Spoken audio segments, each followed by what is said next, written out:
Wow.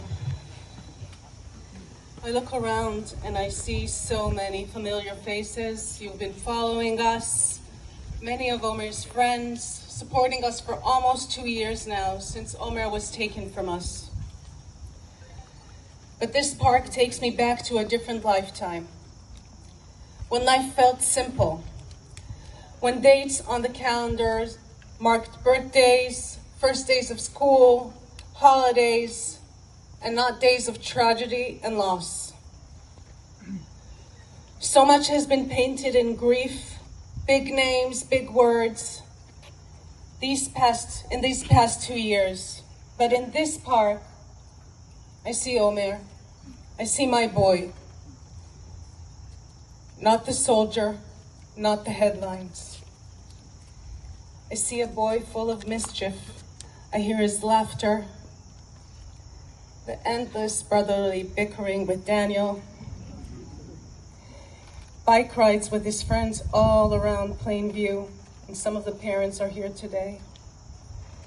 And many, many basketball games on Plainview courts and on this very court where he refused to lose, as you heard today. I remember when Omer's about 10 years old playing basketball here, he broke his foot. We had finally scheduled our first trip to Disney with the boys, and we thought the whole trip was ruined. But Omer turned it into an adventure, rolling through Disney in his boot and wheelchair, skipping all the lines, smiling that huge smile the entire time, to the point where we said we're never going to Disney without a broken foot. He beat the system. That was Omer, making lemonades out of lemons. And he loved basketball. He loved the game. As was mentioned, he was a loyal New York Knicks fan. But he admired Kobe Bryant, who lived number 24, and he took his number as his own. Kobe Bryant lived by what he called the Mamba mentality, which was more than just basketball. It was about grit, about resilience, about showing up and giving everything that you had. In Omer's senior year, he was once elbowed in the face by a freshman during a game. His eyebrow split open and blood was everywhere, and I was shocked. You can imagine the scene. It took Omer a few moments to realize the game was over and he needed stitches. The doctors were telling him take a break from playing, but Omer being Omer, the first thing he asked from the hospital was a mask, just like some other basketball player, which I don't know, so he could keep on playing. And when he heard that the freshman who elbowed him was anxious about hurting the team captain, the senior, Omer called him to make sure that he was okay and made him promise he would come back to play the next game. That was Omer.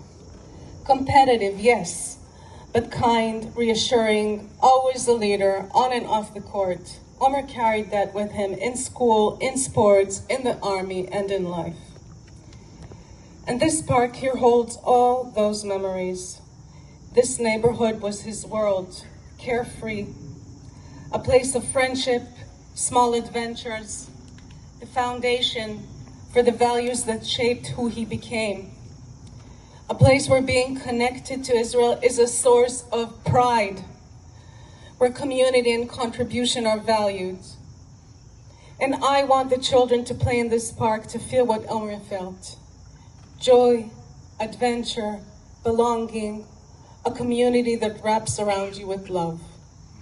So thank you. Thank you everyone here today.